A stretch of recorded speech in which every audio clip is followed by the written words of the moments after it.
रायगढ़ जिला पद्मपुर ब्लॉक रे अदिनिया वर्षा को बहुत क्षयक्षति सहवाक पड़ुछि।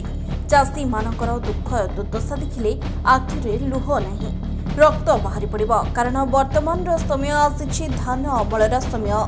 ठीक समय रे अदिनिया वर्षार तुमुल कांड बिलर धान गछ सब माटी रे मिसिगला एवं जेउ सब धान कटा सरिछि बिलरे नाही नथिबा पानी वर्ष सारा कष्ट पड़ी बैंक ठारू चाष लोन करी सबु जमी रे लगाई सारिछंती।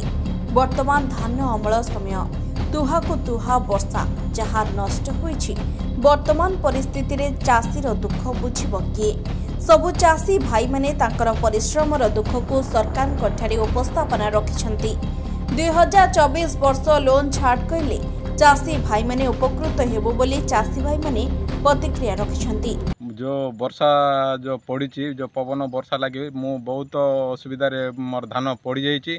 बिल रे भी पानी चलुची आउ मु लैंप ऋण अच्छी पैसा किमिति सुझी कौन करी धान पूरा नष्ट हो गला पूरा माटी लगी धरी ता द्वारा मु किमिति ऋण बाड़ी सुझी कौन है सरकार सहायता कौन साहाय्य देबे कौन देबे। हाँ देखो सार ए जिनसटा आमको किमिति सहायता साहाय्य दरकार चेष्टा करने देखो आमको सहाय्य देवे बहुत उपकार हम। सरकार आमर ऋण बाड़ी टे करेंगे आमर धान केमिति नष्ट है तो छाड़त ऋण बाड़ी टे छाड़िया व्यवस्था टी कले बहुत उपकार हम।